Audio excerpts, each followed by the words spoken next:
late-ish last week, the 15th. So that would have been, Friday, Saturday, either way. Collectibles Guru, a.k.a. Eric Whiteback, or the artist formerly known as Eric Whiteback, because I don't think he runs that account anymore. I'm fairly certain that he sold the account. They still have it under his name. I don't know, whatever. It doesn't really matter. He posted something that is it's interesting, but it shouldn't be super obvious. That just in this short time period, we have not even gotten the full year's cycle of NBA cards yet. But Victor Wembanyama already has more overall graded cards than... Oh, and then also Mickey Canuck, who also posted this. This is from GemRate data. Already has more total PSA graded cards than Steph Curry and Giannis Antetokounmpo. I would imagine that would then mean he probably has... I don't know, actually. Maybe, no, LeBron probably has more, because he's always on those lists that we talk about on the podcast sometimes with just like the most graded cards, the player with the most graded cards. I think LeBron is almost always on that list, so he's probably pretty high up there. But Wembanyama now, like I said, not even through the full NBA cycle, I don't think, at least. Is it? No, it wouldn't be, because they haven't done the new draft is in at the end of June, I think. So we technically have not gone through the full cycle.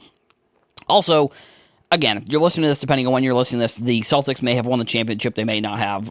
I know I said that on the last podcast, and then they got absolutely murdered. It was insane. It was, whenever a team loses that poorly, and I know this is not sports card related, but whenever a team loses that badly, in my head, I'm like, at least just make it funny. Like, the Celtics were almost down 50 points. They were down 48 at one point. That's kind of funny. Like, it wasn't close enough where it's like you look back and you are disappointed by the loss. Like, they were going to lose from basically tip-off. Either way, we're still in the NBA Finals, technically. Or maybe not. I don't know. If the Celtics have won, could be. If they're playing Game 6, they also could be. But the new NBA cards, we still have not had new rookies from this year. I would imagine there's probably a couple products left. I forget how Panini does their timeline. I know it's, again, timelines within card releases is something I've always had an issue with. It just seems like it's not optimized. It seemed like, and it seems like we're overlapping a lot, way too much. I don't know. I mean, it's like I guess it's like you can't come out with every product in a year. I don't know. But it usually is a year. It's just a matter of the time of the year that they end up starting to release the other NBA cards. But so far, throughout Wembanyama's first year, still a bunch of releases, he already has more total cards graded than Steph Curry and Giannis. Now, a couple different things here. That like I said, this is pretty obvious. The rise in grading is just far more superior now than it was back when Giannis and Steph Curry were rookies. Also, the amount of sets those two players were in. Like, Giannis was not a top pick. Steph Curry was he was in the first round. They're both obviously first rounders, but Giannis, 13th pick, I believe. Wembanyama, first overall pick. But even just from that standpoint, there are just more sets in general. Just overall, like, not even insert sets. I mean, because if we start getting into insert sets, that's where I think Wembanyama obviously goes above those two for total amount of cards that you have. Like, and I think where some of the craziest stuff is that he also doesn't have an auto in any of this year's products. Basically all, well, not basically, I would say probably all, unless you're getting Topps or Fanatics cards graded. Almost all of his cards are going to be non-autographs, which, like I said, it is unfortunate that we've gone this long. I would say that if I were Fanatics, I would make one exception to the exclusives that this is obviously Penny or Topps. Fanatics would never do something like this, but I actually think if they were to do something like this, it could be a very good PR move for themselves. I think it would be very cool if, they have those exclusives with Wembanyama and then the football players like the Shroud, Bryce Young, Will Levis. If they said, we will give you some autographs to come out with national treasures. Because this is, I think, the biggest question that we're going to run into in the next few years when Fanatics starts to take over basketball and football, is going to be what they do, how they come out with products that will be exciting for the average person who's going to want to collect those cards, but also how are they going to create brands that are as good or as powerful as Prism and National Treasures. Like, this is where I almost think if you're Fanatics, it's worth buying whatever Panini is offering you for those products alone. I think that, I think you'd have to do a little bit of restructuring in terms of like what Panini is coming out with in terms of football. I actually don't even think it would be a terrible idea if somehow they figured out a way to come out, like, instead of it being like the Topps basketball or Topps baseball or Topps football, if like Panini, if they bought Panini and then it was like Panini basketball. Or if they even came out with, like, if they had kept the Panini brand alive the same way that they're doing with Topps, I think that would be good for both parties, realistically. And I think that the Prism and National Treasures and Contenders, actually, too, for football, if I'm going to be honest. And Donruss and Optic. I mean, again, you would have to take on more than just the football and basketball brands if you're, Fanatics buying Panini, but I think that, those types of brands are so important to the hobby that I actually think that we're going to see when Fanatics start making basketball and football. I think that they're actually going to have a pretty hard time making that adjustment. And I think that it's going to be, I don't think it's going to be as easy as just rolling out some new brands for, like, I think Topps Chrome, sure, that's a no-brainer. But, like, they don't really have Topps in this scenario. They don't really have a high-end brand that's as big as National Treasures, in my opinion. I think that they have some high-end stuff. Dynasty is obviously big. That's probably their biggest one, but I think that the National Treasures branding under the sports is so important to the recognizability, I guess, would be one. I think that's recognizability. I think that's a word. Sometimes I just start using words on here that aren't real and I can question myself. I think that is a word. Either way, I think Prism as well. I don't know, like Topps Flagship, Topps Chrome, Bowman Chrome, I think those are in the same conversation as Prism, but I would say if they were to try to start coming out with just like I don't think Topps Chrome is going to translate as easily as it would as if they own Prism or National Treasures. Now, I think that there are a couple different ways you do this. Maybe they license out the brand, and that means that Panini can still come out with all of the rest of the brands that they have, but they license the National Treasures and Prism branding out to Fanatics. I think there's probably some bad blood between those companies, so I doubt that they would do something like that.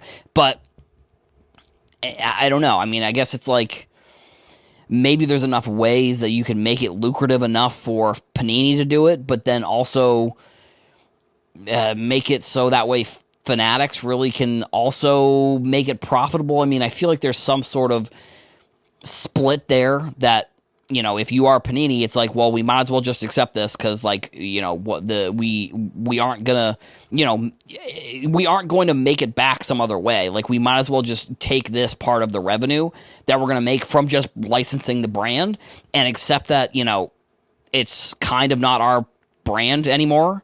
But yeah, and I think from that standpoint, when you have like the new products like this and this gets into the point of the Wembanyama rookies.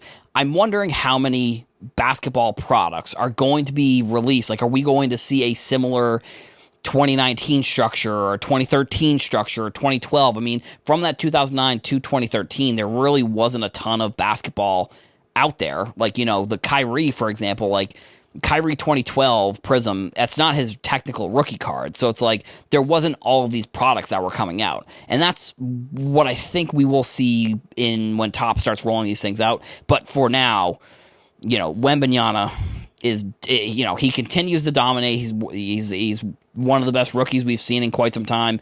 And, now he officially has more cards graded by two of the best players in NBA history right now. Today we have two Topps Chrome baseball related stories. One of them isn't, I don't know, it's not really a story. It's just a quick little hit. No pun intended. It is Elly De La Cruz is going to be the cover athlete for this year's Topps Chrome baseball. And I guess my overall thought is that I feel like they are doing a good job at promoting the cover athlete, but I almost feel, I don't know. I mean, I guess I wish that they figured out a way to promote it more, similarly to how they, similarly to like a Madden cover or something like that. But as I'm, and the reason why I backtracked on that a little bit as I started saying it aloud a couple seconds ago was there's probably too many products. With Madden, it's one game every year, so promoting it is not super hard. McCaffrey is going to be on the cover of Madden this year, which I think he's like the first non-quarterback in a while or something, or first running back since like Barry Sanders in Madden. I guess that would have been, I don't know what year that was. It must have been Madden like 20 or something like that, maybe earlier than that. But McCaffrey on the cover, Elly De La Cruz is going to be on the cover of Topps Chrome Baseball. Now, the other big piece of news that came out is that the Anthony Volpe 1-of-1 patch, debut patch, that new product, or the new card that Topps invented, basically, that card has been pulled officially. And a year later, pulled by a breaker, which, I mean, honestly, I don't know. I feel like the rollout for this one was kind of weird because as much as I want to sit here and say that Topps doesn't know when they're sending or where they're sending cards in specific instances, the fact that the Volpe was pulled from a breaker, because that was the thing. It was there in the non-breaker style that you could pull one of these cards. It was a redemption. So the actual card in this circumstance was the full card that was pulled by a breaker. Now, I think there's I don't know if there's some sort of contract that breaker signed or something like that for this to happen and for them to know that things are you got to be careful when you pull this card. Which also, it was very funny because I think in the in the reaction video, the breaker basically had no reaction to it, which I thought was very funny because, we're so used to the like over the top, the over the top videos pulling cards that are not even really that good. And this card is probably I would say it's probably the biggest card from last year with Volpe, being such a high prospect, being on the Yankees. That was the one everybody was anticipating, from last year's product, which it is, it's strange that the card gets pulled in the same like time period when they announced that Elly De La Cruz is going to be on the cover. That seems like a pretty crazy coincidence if you ask me. That's, and this, like I said, this goes back to, we want to know that Topps doesn't know where some of these cards are going, but I think this was a good example of how I think they maybe have a little bit better of an idea, and it's maybe not as random as it's not as random as it should be, because if they are putting the biggest card in the box where a breaker is going to open it, like, they know that card is in there because they either have the card at their facility or they know that it's in a pack somewhere. And this one, like I said, was pulled by a breaker because I don't remember if it was, I think there was a specific breaker product. Like, I think it was called like Breaker Delight. I may not even be correct. I feel like that was the name of it. I don't remember the name, but the Breaker Delight, I'm just going to call it that. The breaker specific product we knew was going to have these cards in it. We knew that some of the one-of-ones were going to be in certain breaker products, where in either retail or hobby or any other variety of Topps Chrome, they were just going to be redemptions, which I think is a good idea, because I think this card, I think Topps they have the ability, like in this scenario, they have the ability to make sure that if somebody wants to get this card graded, it's in the best condition that they can give it to somebody. Now, at the same time, again, is that a good thing? I don't think it's bad necessarily, but I don't know if it's something where they're almost changing the odds of what your card is going to end up turning into, like. And I guess they have the desire to want to make sure that some of these cards are coming back with good grades, which is why they did the redemptions as the regular cards that were just in regular packs. Now, it's like weird that, like, it seemed like, and this also could just be from seeing it on social media. It seemed like each poll, the player got better as they were polled throughout social media, or as they were polled, and like breakers were polling them, and other people were polling them, and we saw, like, I think there's a couple different people on Twitter that have been doing pretty good detailing of these cards, which that's something that Topps, I think, should be doing. And I've talked about that, where I wish there was some sort of database that you could see which cards were pulled. I feel like there must be, but it feels like it should be something on Topps' side, that they should be the ones saying, hey, if you're buying Topps Chrome now, this card, you can't pull it out of the product. And I guess that does get into the randomness conversation, and it really gets into, like, Topps can't really. First of all, they probably don't want to. They don't want you to know that the best card is now not there, but they also, they probably also look at it and say, well, we sort of don't want people to know, and it's maybe in our best interest that we don't keep that high of a tally on what cards are being pulled, so that way it doesn't look like we know what cards are being pulled and when they're being pulled. And in this scenario, like I said, it just does seem a little weird that, like, a year after the product was released, this card gets pulled. Like, how much, and this goes into, like, I wonder how much of this product is even still out there, because people are still opening it a year later. I mean, and now that this card is pulled, at least, hopefully some people know that it's been pulled. Like, it almost feels like Topps should do the back-end research on when the cards are being pulled, and then give that information to breakers and tell them that they need to adjust prices, because I don't know, it seems like breaking, sure, you can support a breaker, you can support a small business, but if a breaker is promoting Topps Chrome without promoting that some of these cards have been pulled, and that the price hasn't gone down, I guess it's a double-edged sword there, because you don't want to have to regulate prices on breakers. But if the top cards are being pulled from breaks and from just out of the product, you also don't really want breakers promoting that you can still pull these cards if you can't. Like, and honestly, it might be that some breakers don't, they may not know that the card is out. Like, and this is what happens with social media. Like, we only really know that this Volpe was pulled because it was pulled on stream. If this was 5 years ago, even, like, there was breaking, but there wasn't as much coverage on breaking. There wasn't really the coverage on, actually, no, probably, 5 or 6 years. I keep forgetting that, like, 2018 was 6 years ago and not 5 years ago, which is crazy that 2020 and 6 months it's going to be 5 years ago was 2020. It seems like time is just evaporating away. I don't mean to sound so old, but that's what it seems like.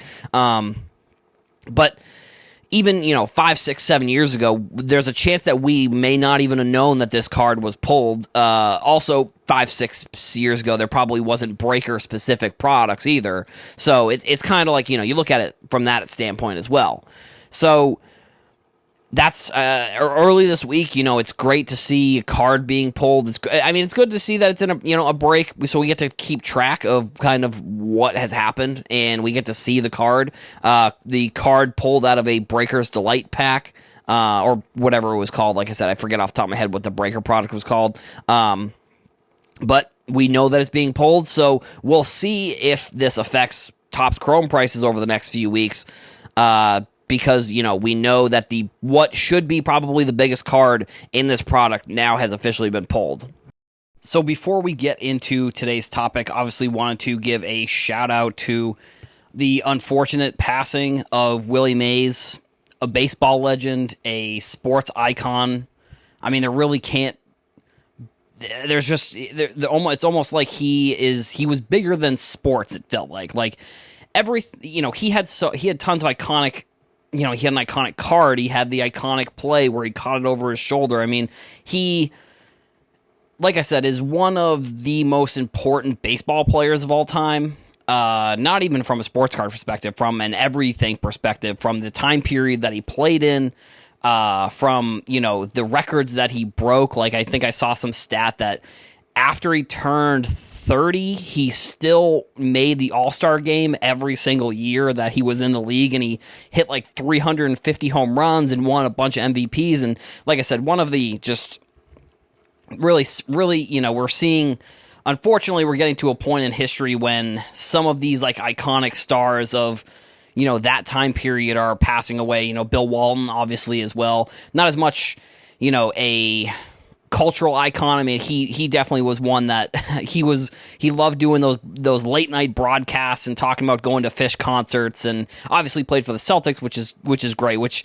I guess that will kind of that's a transition I'll make into the topic for this podcast. So finally, the title has come back home to Boston. I know probably for a lot of people that hurts to hear, but they were the best. They were just the best team all season. And the crazy thing is, obviously, as a Celtics fan, I'm following this stuff a lot more. They have the same exact team coming back next year. They have all of their core 7 to 8 players are on the team next season. Now, you'd like to get an extension done on Derek White, but that's not really. This isn't a Celtics podcast. So that's not what I'm going to talk about. But I think it's important to recognize that players on that team are, there's a chance that some of them are going to win multiple titles. And I mean, they are, Tatum Brown, like the fact that they've already won one has cemented their legacy here in Boston. And I think when you win in Boston, it's not like other cities. It's very much like New York. I think if you win in New York, you become not just a sports legend, you become like almost like an immortal in a way. Like if you can bring championships to Boston, I think, like I said, New York, I think is like that. Philly, I think is like that. Chicago, I think is like that. But I want to talk about some of the players on the Celtics. And I know I said this wasn't going to be a Celtics podcast, but I think it is important to recognize the era that some of those players came from within sports cards. So Jaylen Brown has, I think, cemented himself as a top 15 player in the league. I thought he already was, and you could argue that he is maybe just as good as Jason Tatum. Like, they could be 1 and 1A, like, on this team. 1A, 1B, I don't know. I think that might be it. But I think the team, you watch the games, nobody had, Tatum, Brown, nobody had like 60-point games. Like, for example, the past couple years, Tatum has had games where he scored 40, 50 points, and they just don't end up getting the job done in the long run. So, that team itself, sorry, I keep diving into talking about the team, but Jaylen Brown, I think he has shown that he is a superstar, and he deserved to be on one of the all-NBA teams. Like, the fact that he got snubbed and then the next game he goes and he scores 40 points, I think that has some sort of correlation, if I'm going to be honest. But what I think this topic brings me to is the different eras within cards. I wonder how they are going to be viewed in the future. And the reason I think Jaylen Brown is a very interesting player from a sports card perspective is because he has shown that he is a, superstar, that he's going to, I would imagine he wins multiple titles. I don't know. I mean, I don't know if he'll win MVP necessarily. I think he could be in the conversation with Tatum one day, to be completely honest. But the fact that he is from 2017, he has a rookie in 2017 Prism, I think makes him a very interesting player because the 2017 to 2018, he's from 2016. Tatum is from 2017. The point that I'm trying to make even actually is even stronger, the fact that he's from 2016, because I think the era that we saw with Prism, the 2012 to, I would even say 2017 is probably the last year where if you're buying Prism basketball, that's actually a very viable option for a little bit of a long-term play. I think if you're trying to, maybe a 6 months to a year play, depending on, when you're getting in and getting out. But I also think that early Prism has a little bit more staying power. I think it's obvious that it has more staying power than Prism nowadays because, like I've said on other episodes, I wish there's going to be some sort of documentary. There should be about how,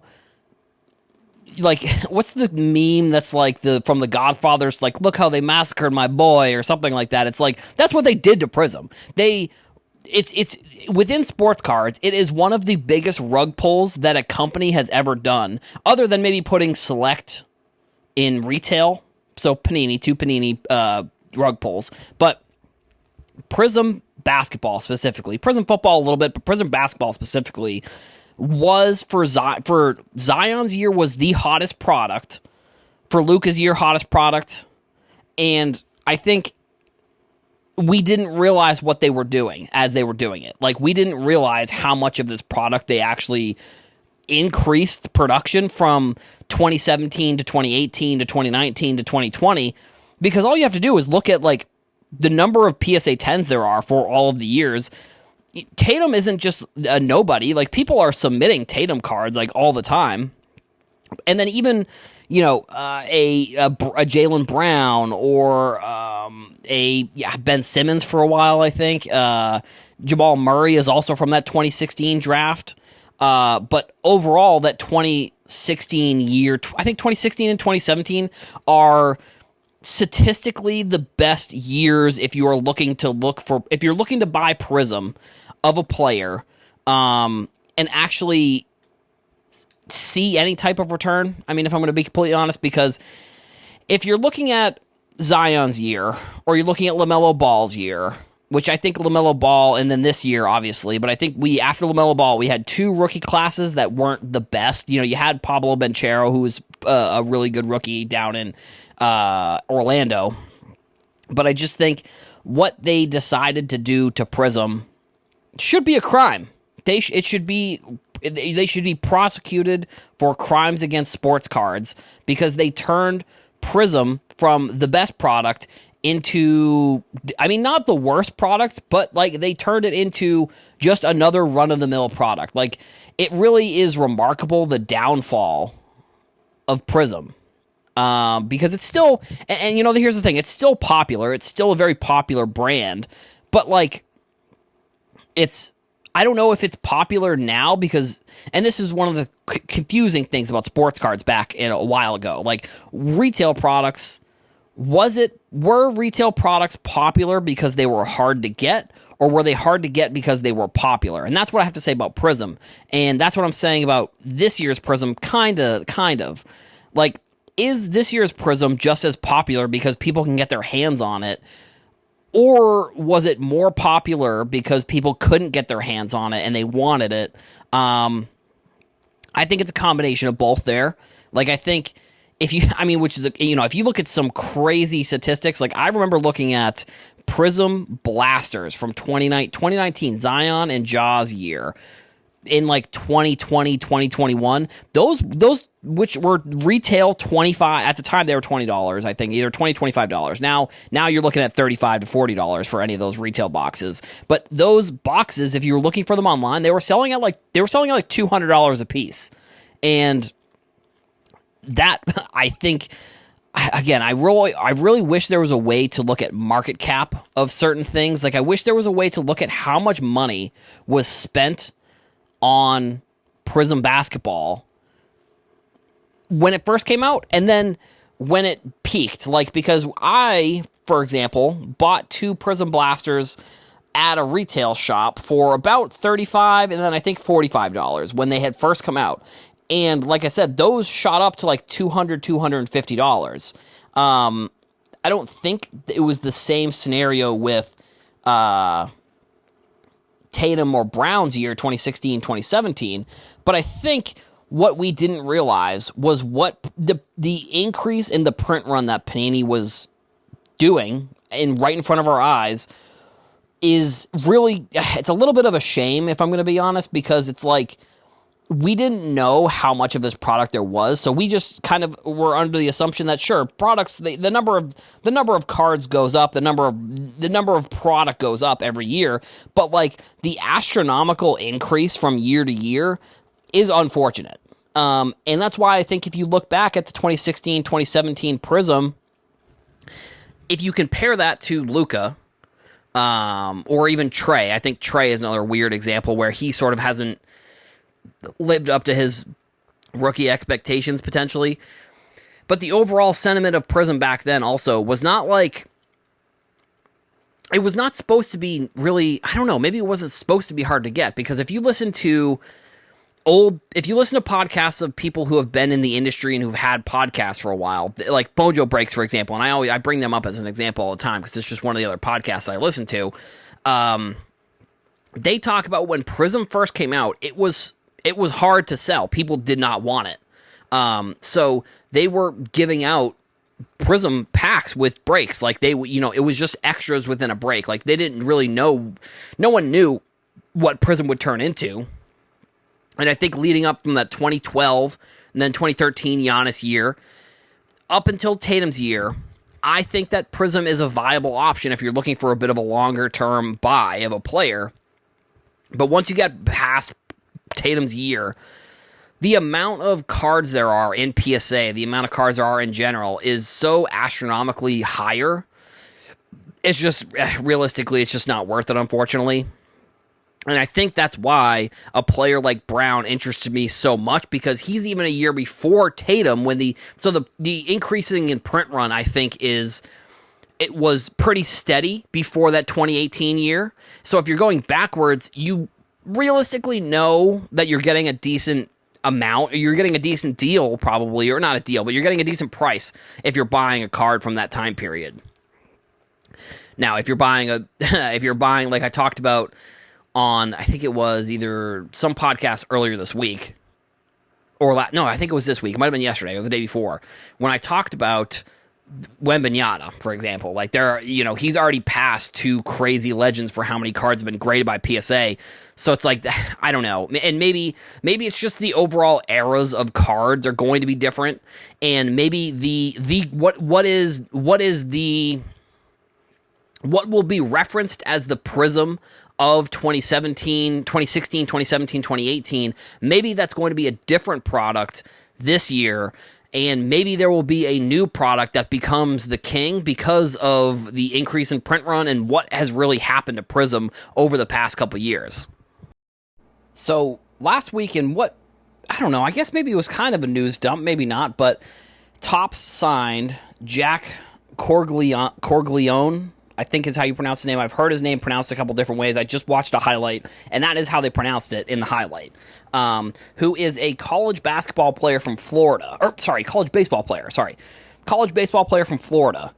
And the news is that Topps signed him, and he is the first college baseball player to sign an NIL deal with Topps. And if you've been watching the College World Series, this guy has been absolutely insane. Like, his draft stock has exploded over the past, I mean, everybody knew that how good he was realistically, but like, I think, these are the types of moments where prospects really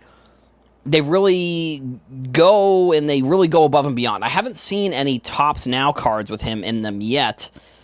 I would guess if they make the College World Series, then maybe he'll have some, because last year, Florida did make the College World Series. They lost to LSU, I think, in the third game, unfortunately. It was one of those like back-and-forth series where one team won big in Game 1, Florida won big in Game 2, and then Game 3 was pretty close.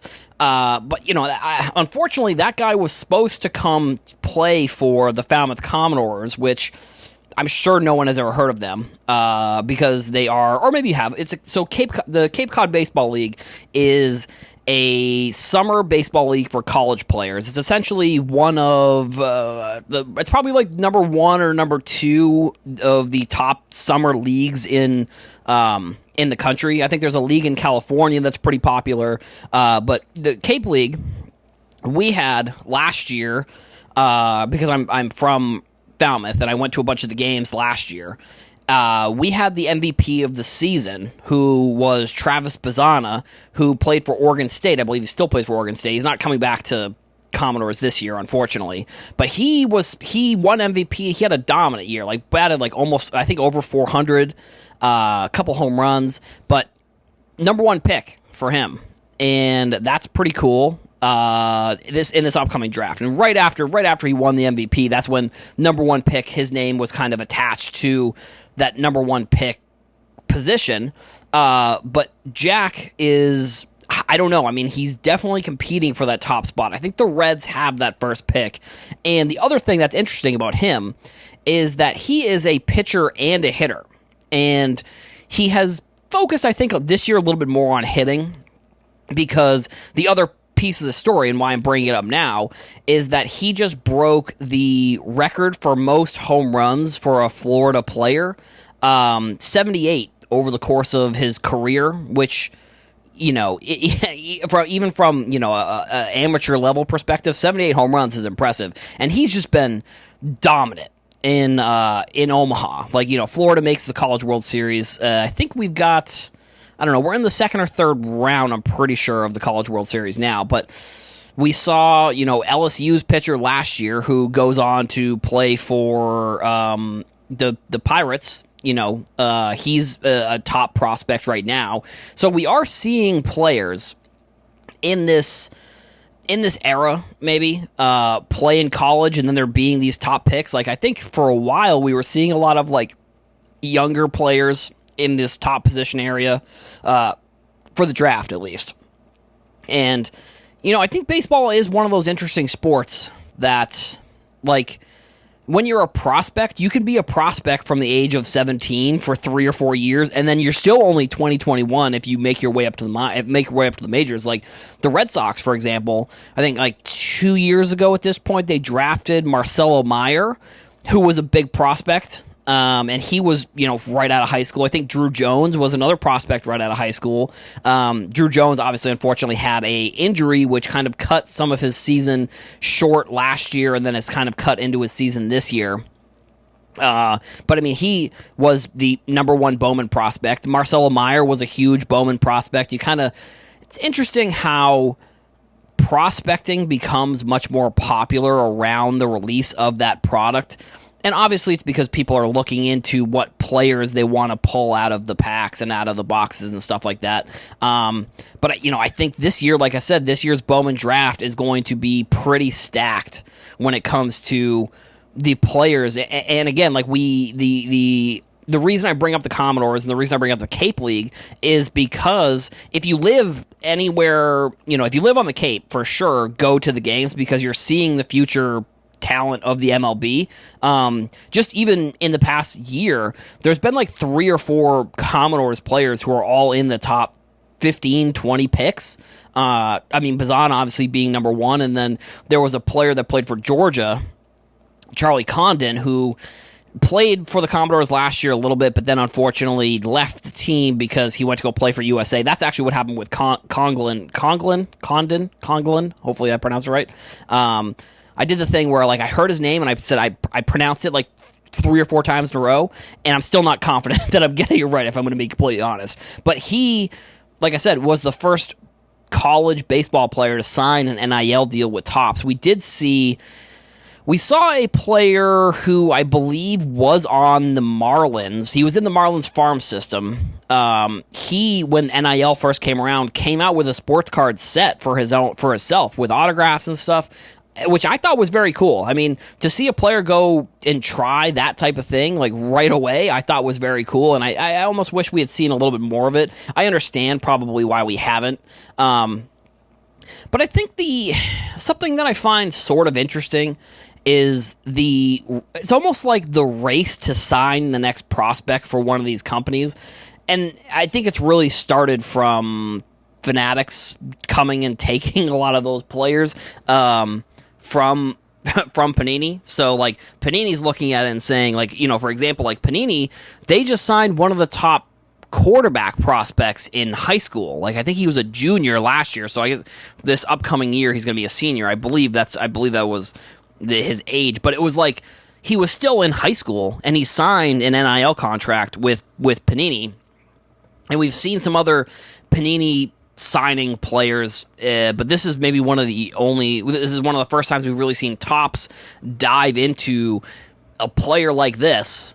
And the thing that I think is interesting about this is that I don't really understand the purpose of this, because I think if you look at like and again, maybe race to the bottom isn't necessarily the correct word, but like the race to get that next prospect, like, sure, you want to get that player into products, but like it feels like such a high risk, low reward, if I'm going to be completely honest, because like we talk about prospects all the time within just cards in general, and the fact that like almost it seems like 3/4 of them don't end up turning into any type of player, don't really turn, like they're being a prospect, they were, and then they don't end up being anything really when they get to the majors. And I think it also kind of speaks to sports cards in general, when it comes to prospecting, because I think one thing that we have seen that has not happened as much over the past few years that did happen, like in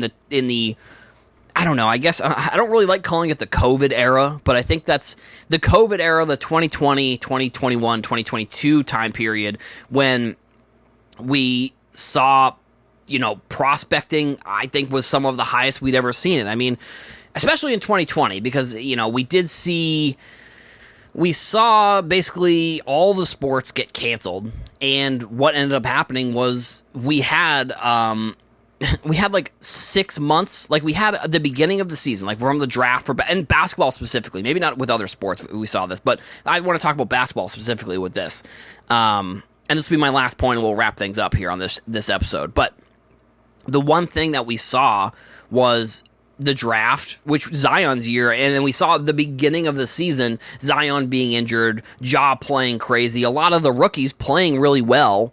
And then the season gets canceled, and then we don't play for, I guess it must have been March until July or August. So we had like another 3 or 4 months of just speculation on that year's rookie class, which I do wonder if that helped or hurt sports cards in the long run, because I think it is such a unique scenario, or a unique situation that we hopefully never have to go through again. That, you don't know which players are actually even good. Like, and that's kind of the thing with prospecting. And I think one of the things that we're seeing now with companies, with not even just people prospecting cards, companies are prospecting with players, trying to get them to sign these deals before the other company essentially takes them, which, I think we only have a couple more years, really. Like, I don't know what Panini's strategy is going to be when it comes to signing these players or signing any players to any types of NIL contracts when they don't have the licensing, or maybe not NIL contracts, regular autograph exclusive contracts, regular autograph exclusive contracts while they don't have the licenses. I don't know if that's going to be in the cards for them, but I do, like I said, the final point here is I wonder if that time period, because we saw the rise of cards go up so high during that time period, that I look back at the time or at the era and just say, like, was that even really a good thing for cards? Like, sure, that's when we probably saw the most amount of growth during COVID, during like that 2020 year. Maybe you could argue it's a different time period within that same era, but we saw, and it happened, I guess it must have kind of happened with baseball too.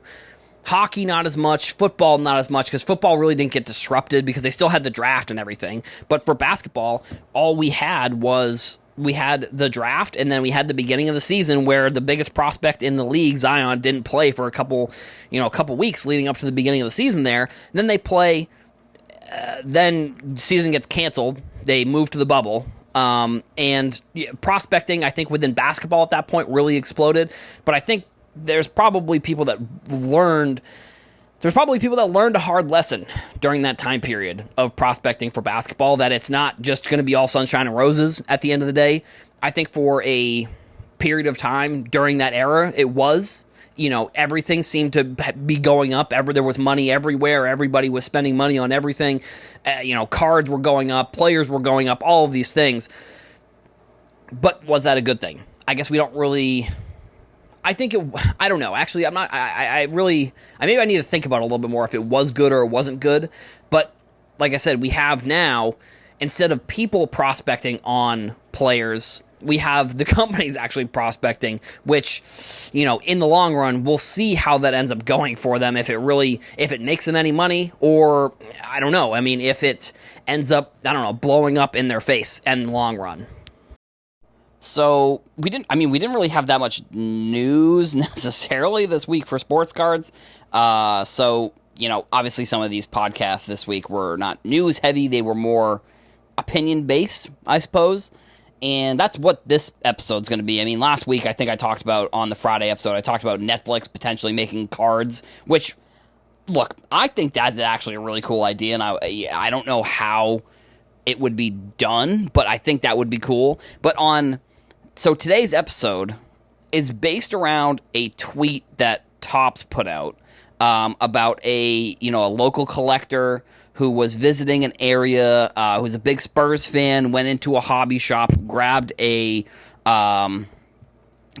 pack of Bowman Chrome U and pulled a Wembanyama Superfractor. And it's funny, in the interview and stuff, she was asked about it, and she was like, well, I don't really care about the value necessarily. It's just cool to pull the card. And I wonder if, at times, I think about cards in a way that isn't correct, I think. And this is maybe one of the pieces of sports cards that I really like, is that there's always new information, there's always new things, and I feel like I'm always changing and forming my opinion on topics. So if I say something on this podcast that contradicts something that I've said previously, it wouldn't surprise me necessarily. I think I probably do that on a weekly basis, if I'm going to be honest. 'Cause, I mean, when you do 5 episodes a week, there's probably stuff that you said one week and then the next week you said the opposite or contradicting yourself. But I think when it comes to parallels, this is kind of the thing that has gotten me thinking and gotten me forming sort of this new opinion that I have. Because, my opinion on the parallels and how many there are was, I thought it was a bad thing for cards, that, the value of the parallels, if you keep adding them, you're going to run into an issue where there may not be as much value. And I always thought that from a collector standpoint, people cared about the value of their cards. I think they do, ultimately. I think you're going to run into people that do, you're going to run into people that don't, or you're going to run into people that say they don't and they do, and vice versa. But I think the parallels are creating an experience within cards that you get to pull a cool card, like you get to pull a parallel from whatever product you're opening, and the more different types of parallels that you have, the more opportunities that someone has to open a pack and have one of those cards on the inside of it. this is, I think, a good example.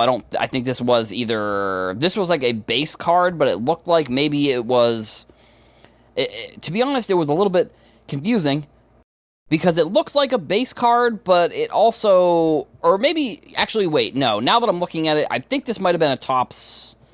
This wasn't a Bowman, it was Bowman U, but it was like Bowman, actually, I don't know. Actually, now that I'm looking at the card, maybe it might have been Topps Finest Bowman U. I don't know. I don't know if they call it that, but that's what it looked like because it didn't look like the regular Bowman U base card. It did look like a Topps Now card, which I think also kind of gets into the conversation of when to use Bowman, the first Bowman logo. I think it's probably just for Bowman Chrome. That probably makes sense. That's why this card probably doesn't have it on there. But the opportunity for a collector to pull a card like that, a 1/1, out of this pack, probably a couple years ago doesn't really exist, because the same way that on the other, either yesterday or the day before's podcast, I talked about the amount of cards that were created that have either been graded by PSA or just the amount of Prism that's been, I think that was maybe Wednesday, the amount of Prism cards that have been created has exponentially increased, which then comes to the fact that they keep adding in inserts, and I think I'm torn between wanting to create that type of experience for a collector and then also wanting to create the experience of a collector who is like, if they're trying to create the rainbow, you make that almost impossible realistically for that to happen, especially with the amount of 1/1s, the amount of just numbered cards, which I think that every parallel should be a numbered card, if I'm going to be honest. I don't think that's really a hot take at all. I've talked about that with like short prints coming out of Topps. I think that any card that is a variation of the base rookie or of the base card should have a serial number printed on it. And I get that from a money perspective. If you're Panini or Topps, you want to come out with as many unnumbered parallels as you can, so that way you can create as much product as you can. But I think that you can do both. You can come out with a lot of different parallels and come out with a ton of different product, but also number the cards, so that way, this is a superfractor, and I think it was numbered, so also we know what a superfractor looks like. But like, again, I think that there should be a reduction in the amount of 1/1s, but an increase in the amount of actual numbered parallels. Because I think right now we're just seeing parallels without numbers, which is not, I don't love that concept, if I'm going to be honest. But again, I am sort of shifting my thoughts here, where I see a collector do that. A collector just go into a shop and buy a pack, and they're able to pull a card like this. Now, I think that's extremely rare as well. Also, like I think it goes into almost the marketing that I think goes around breaking that I don't like. Is that the allure of breaking and the marketing that's used for breaking is like, look at this crazy card that was pulled, that like, look at the crazy card that was pulled. Like, this is a crazy card. And Topps doing that exact marketing, but with this collector. I think, at least in this scenario, you do have the collector, the actual person that pulled the card, in the marketing. I think that's important, because with breaks, you really, if you're a breaker and you're promoting your breaks, you may have people in the chat, or you may have people that come into the breaks pretty frequently, but they're not, that person that's getting the card it's never like this card is for this person, and they're never really included in the marketing of it, which I think I like what Topps did. But I also, at the same time, I don't like that Topps is promoting something that's like so rare, which I look at social media maybe a little bit differently, because I am a consumer and I'm a marketer, I suppose. So I look at that and I can say I enjoy the post, but I can also look at it and say, but Topps is promoting using social, doing this. So, like, I don't know. My opinion on it is shifting and moving, because I just don't know. I want the cards to be worth it. But like, what's worth it? I'm using fake quotations here. Worth it to me is going to be what's worth it is going to be much different to someone else. Like someone who opens packs, they kind of, they open up all the cards. They don't really sell much. Maybe it's just something where you spend $20, $30. Like, I play in a bowling league every Thursday night. So last night I play in a bowling league every Thursday, and that's $25 a week for the league, and then there's this thing where you can do like cards, and that's like $6, and then you do another thing where it's like there's like a thing called brackets where you get put up against people and you can win money that way. So, ultimately ends up being like $30, $35 every week. But someone could spend, and I get that within cards nowadays, you're probably going to have to spend more than $35. But, like, there's a chance that someone could, $35, there you just go to Walmart, you buy a box every week, and that's just your allowance or your what you are able to spend on cards every week is that. So it's like the enjoyment of opening packs, and that's what I've always found too. Also, is like at the beginning of cards when I was first getting back into it, I was really into like opening up all the cards, checking out the value of every single card, or all the rookies at least, because and the parallels. But like the regular base cards, you're running not very, very high values in some of those, but. Nowadays, if I'm opening up packs, like it's very rare that I'm even pulling out any of the rookies and selling them. Like before, it was like that's what I had. I was doing that, and that's what I was definitely doing. Where, like I said, nowadays, if I'm rarely even opening boxes, to be honest. I occasionally, if I find something that I like at Walmart when I'm kind of perusing around, I'll buy some stuff. But it's very rare that I'm actually selling any of the cards that I'm opening up in any of these packs nowadays. So I think ultimately it is one of the great parts about this industry that you can have fun in this hobby 100 different ways. There are unlimited amounts of ways that you can either buy cards, or you can buy individual cards, or you can buy boxes, or you can buy packs, or you can buy hobby boxes, or you can buy whatever, or you can prospect. You can do you can enter breaks, like I said, you can do hundreds of different things within this hobby to make it fun for you and to figure out what makes it fun for you. And there's always a new thing that you can learn. There's always something new that for this collector, they got really lucky. They went into the hobby, they went into a shop, bought one pack, got a Superfractor Wembanyama, which I don't know what the value of that card is necessarily, but I'm sure they probably made their money back, I would say, on the pack itself.